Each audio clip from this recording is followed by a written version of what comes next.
As Assam heads to the 2026 elections, a new issue has come up in Guwahati: voter confusion. Many people are still unsure about which constituency they belong to and even who their candidates are. This has happened despite multiple awareness drives by election officials. The Kamrup Metropolitan District in Assam has over 10 lakh voters across 5 constituencies: Dispur, Dimoria, New Guwahati, Guwahati Central, and Jalukbari. But many voters say they don't fully understand the new boundaries. This confusion is largely linked to the central delimitation exercise. Constituency borders were redrawn, names were changed, and several localities were shifted. While the aim was fair representation, it has left many voters disoriented. Local media reports that officials say awareness efforts are ongoing, but the ground reality says a different story. So, just days before Assam votes, the most important political move in this election may not be a speech or a manifesto. It is delimitation, and it could shape the final outcome. Delimitation has become one of the most debated and least understood factors in Assam's politics. It has a long history, a sharp present, and raises questions that go beyond just one state.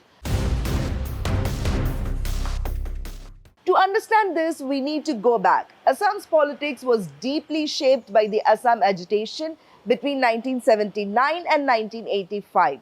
The movement was driven by concerns over illegal immigration and its impact on voters. The last delimitation in Assam happened during the 1971 census and it was frozen in 1976. That means for 5 decades, constituency boundaries did not reflect population changes. Over time, this created clear political and administrative imbalances. In December 2022, the Himanta government merged 4 newly created districts back into their parent districts.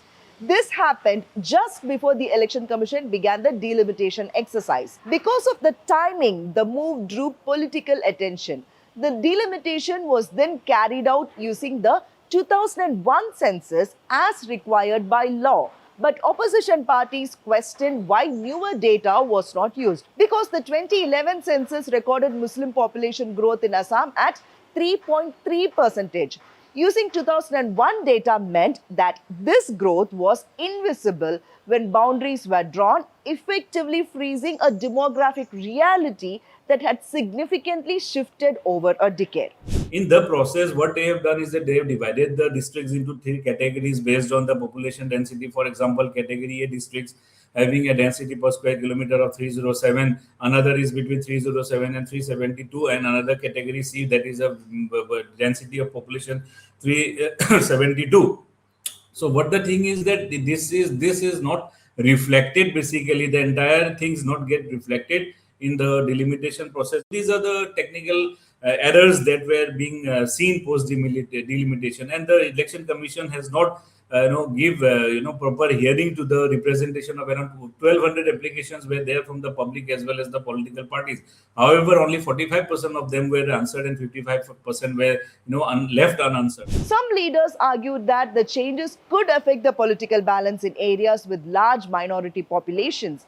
Yet, the ruling party said the exercise was needed to fix long standing imbalances and ensure fair representation.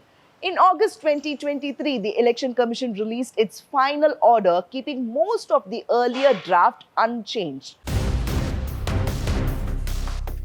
The total number of assembly seats in Assam remains the same, which is 126. But the boundaries of many constituencies have changed significantly. Reserved seats have increased, scheduled tribe seats went up from 16 to 19, scheduled caste seats increased from 8 to 9, Muslim majority seats declined to about 22 to 24 from around 35 after delimitation.